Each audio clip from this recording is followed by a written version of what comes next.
are interspersed throughout the book. So this is a chapter that I'm going to read out a little bit, so I hope you'll be with me. I'll tell you who's written it afterwards, okay? I can think of several takeaways from the experience of Delhi 6. However, I will elaborate three. First, Rakesh considers the whole concept of cinema sacred. When he comes to direct you, he's intimate about it. No screaming in the mic for him. Rakesh expects his actors to absorb the circumstances and the atmosphere and react. He counts on an honest response to the situation in the script from the author, from the actor, and this is called, of course, the great self-discovery on my part. The whole build-up before the take is about just being, not acting. And he enforces that sanctity with his calmness. I remember we shot the Ram Leela in a trailer inside a green chroma tent in the middle of the night in Mumbai.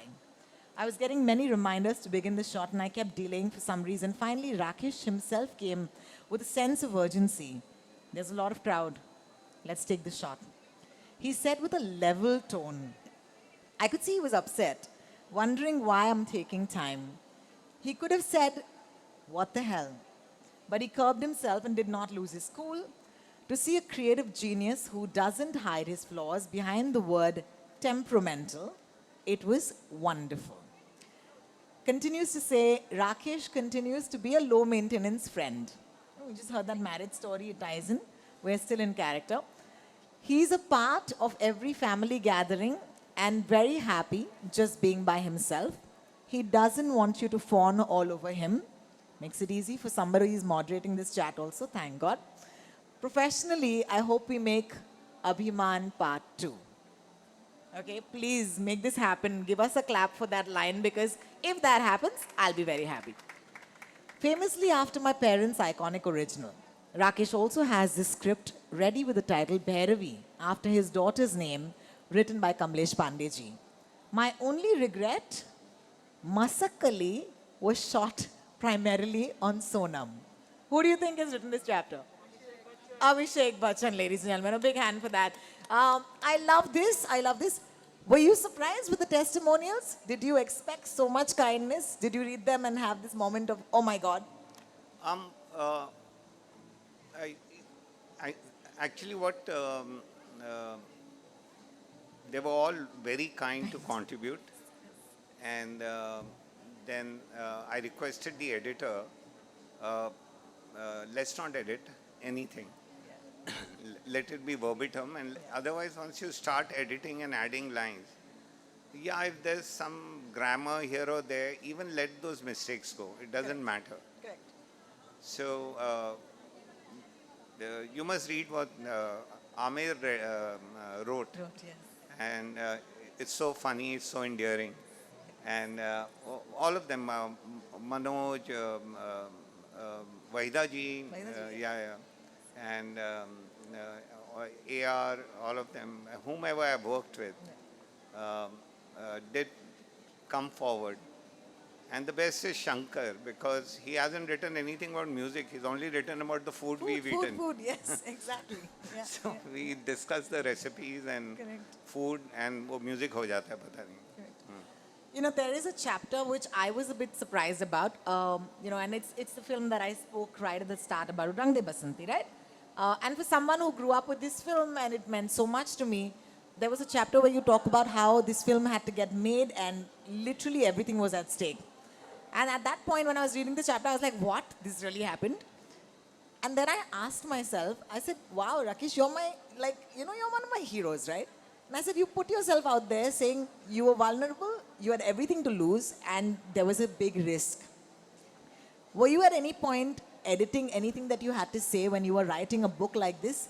Because that's a very vulnerable part of your life, because the house was at stake, right? So do you want to take us back and tell us, were there anything where you said, should I be sharing this, should I not be sharing this? No, not really. It didn't come to me like that. I don't, my algorithm is not like that. It's not for any other reason, and most often it gets me into trouble. And I put my foot in my own mouth because I've been told you have to say something and there's a way of saying things. Correct. and I don't know what's the way of saying something. If there is something, you say it, and the other person will get it the moment you say it honestly.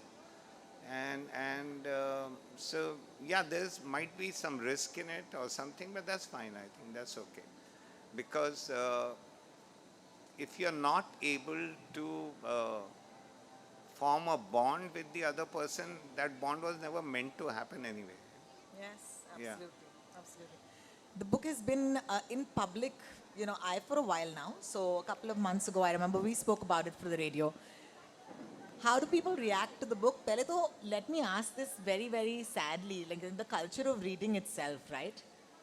Are people still reading books? Are people still reacting to books the way they should be reacting? Because I think, especially with books, books might be written by somebody, but the complete, the purpose of a book is only fulfilled when somebody reads it. And then we grew up with books that where we couldn't reach out to the authors. मेरा बड़ा मन किया कि मैं शैली को एक SMS भेजूं, but the great poet I could not. Or Dante, when I read Inferno, I wish I had a chat with him. How has that been? Are people reaching out? What are they saying to you through social media, if possible? I haven't seen my social media handle forever. Okay. That Dishti looks after it. She's here, and I don't know, but whenever we use it to promote our movies, Correct, and not ourselves. Um, yeah, there's this lovely book. Since you mentioned, it's called 40 Rules of Love Yes, Elif by Shafak. by Alif Shafak. Yeah. So there's a lady. She is happily married. She has twins and a daughter, young twins, and a daughter who's turning 17, 18, and she has a husband who's into property, doing well, and she is a homemaker and has a part-time job of reading manuscripts. Yes. And everything is good about her life. She's American. She lives, I think, in the East. Or everything is fine, lake house, this, that. And one day at the dinner table, the daughter breaks the news, I'm in love and I'm going to get married. And they say, are you crazy? Love does not mean you have to get married. She says, but I'm in love. There's nothing called love these days. What are you talking about? Yeah. It's like friendship, you'll meet, you'll break up, all that. So mother-daughter have a powwow, all that. They don't speak to each other for a couple of days. And in the meantime, she gets this manuscript of a writer from the Middle East. And he's writing a book, and it's about Rumi and his mate, Rumi the poet. And they had a gay relationship. She, reading that book, she starts writing to the writer, and she falls in love with him, he falls in love with her. And in the end, she leaves her family to join the writer. A complete family with twins, daughter, husband doing well, great house. She was very particular about the coffee and the coaster and the dining table and the crockery she had, and everything she had got together in life and made this beautiful life, beautiful home, great car, great education for her children. But that was not life. Life was about finding love. Yeah. Yeah. Oh, yeah, it is. If you've read that book, great. But what you just got is that book with him narrating it for you. So this is really special. Please save that part for me forever. That's. I mean, how often do you get that, right? This is Rakesh sir actually narrating 40 Rules of Love for me. That's great. I think this is an appropriate time to take a couple of questions, because I had a couple more questions, but they were all related to the chapters in the book. And I think we set the precedent right up top, saying we don't want to do too many spoilers. So at this point, what we're going to do is we're going to open this up for questions. I don't know if there are mics coming to you, but I think they will, and I think they should. So please, if you have a question, please raise your hand. A mic would come to you. Starting with you, Sarvesh. नमस्ते Rakesh sir. मेरा question ये था कि जब रंग दे बसंती film ख़त्म हुई तो लास्ट सीन डीजे की डेथ के बाद जर्नलिस्ट दिखाए गए, काफ़ी लोग उनसे बात कर रहे थे, तो उसमें एक बंदा जर्नलिस्ट टीवी में बोलता है कि आप लोगों ने जो चिंगारी हमारे दिल में लगाई है वो इतनी जल्दी ख़त्म नहीं होगी और ये चलती रहेगी. सर वो चिंगारी आज भी है, so is there a sequel of Rang De Basanti 2 sir coming for us? You are the sequel. The idea was that the generation becomes the sequel, not. वो बहुत इंटरेस्टिंग था. फिल्म ख़त्म हो गई. जी. Editing, Bharti is finishing the editing, AR is finishing the background. I'm traveling between Mumbai and Chennai, and this is December. We are releasing on Jan 19th. Amir is getting married to Kiran on December 26th, और ख़त्म करना है, पंचगनी जाना है, शादी भी.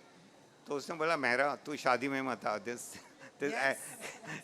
This is the first time I'm telling any friend of mine कि मेरी शादी में मत आ, तू फिल्म पे फोकस कर. And I'm waking up every day and saying कि यार there's something missing in रंग दे बसंती. क्या problem क्या है? And apparently Bhairavi went for the marriage. She was all of 4 years old, so she represented. I said, Amir, my daughter is coming representing us. So all that happened. I was missing something. ये जो आपने चिंगारी वाली बात की है. One morning I woke up, and this is like 17th, 18th December, and next month the film is releasing. Film is ready, everybody's seen it. Amir, Ronnie, this thing, market, research, that, all that. हाँ ये film है, release करेंगे. I told Bharti there's something missing, I don't know what. I woke up and I knew what was missing. We had created the spark, but we hadn't handed over the torch as such. You know, a thing is not about doing something. It's about who is going to take it forward as such. So, so I called up Radhika Roy of NDTV. Dr. Roy was not available, and I said, Radhika, I need your help. I need to shoot. And she said, what? I said, I've just made this film and I need to shoot some more. And I need to shoot in your crews all over India. She said, okay, so here I'll give you this number. She'll help you, Sonal. So I said, let's go to Bangalore. I'm going there to shoot. And we went to the engineering college. वहाँ जाके मैंने बोला कि there was an NDTV van and वो सब हुआ, और बोला कि वो दिल्ली में some students have taken over the All India radio and commandos are firing at them. And people poured their heart out. Then I had to say, wait, I'm doing it for a movie. They said, it doesn't matter. We repeated the exercise in Kanpur, Lucknow. My assistant went to Assam, to Jammu, Srinagar, Delhi, Kolkata. And within 5 days, thanks to NDTV's network, we shot on TV cameras, not even film cameras, and with real TV crew. And we got all that. And once the material came back, I was looking at it. And when I put it in the film became complete क्योंकि चिंगारी फैल चुकी थी. How beautiful. Thank you for that question. Sir, since your book is all about mirror and your film Aks was your first film, just want to say 2 lines. अक्स वही है, आईना बदल गया है. अक्स वही है, आईना बदल गया है. जिंदगी वही है, उसे देखने का नजरिया बदल गया है. Thank you so much, sir. Thank you so much. Thank you, Sarvesh. Thank you. There's a question here. Would you please pass the mic? Thank you. Hi. Book launch, Stranger in the Mirror, Rakesh Om Prakash Mehra, in conversation with all of you. Please feel welcome. Thank you. Hi Rakesh. Sushil, my name is Sushil. I'm a 90s born kid. हमने कभी revolution देखा नहीं था, whatever 1947 में हुआ था. For us, the biggest revolution was रंग दे बसंती. And when I saw 2011-12 में, I believe 2006 में रंग दे बसंती release हुआ था. And 2011 में I think that India against corruption that happened. So for me, the whole revolution did not happen because of maybe Dhanna Hazare, but I leave the onus to you because you were the one who motivated the entire India to stand up and fight against the government. आपको कुछ reactions मिले that you like your movie has given inspirations to India than for the corruption against India against corruption movement. You got some reactions like that? Yeah, we need a catalyst for anything, you see. So I think Rang De came at a time, and because it was so heartfelt, I was inspired from Flower Power, you know, post Vietnam. That was my subconscious. From Mandal Commission, I'd been a part of that. Used to go and visit and in All India Medical ke square ke bahar, just to hang out and sing songs. It turned ugly later on. Tinaman Square, I was very much there. Uh, so took all those things and put it back into Rang De Basanti as such. And and then after the film release, I got a call from Delhi, and it said, a very senior editor, she called me and she said, Rakesh, I'm in India Gate, you must come here immediately. I said, what's going on? She said, they're singing your film songs and they've got candles and they've got this thing and something is happening. So people took onto the street to protest for Jessica Lal. Yes. And the parliament, the home minister had to reopen the case as such. There is a documentary on the movie called Rubaru, which took 8 years to make, which documents the what they call, the media called the RDB effect.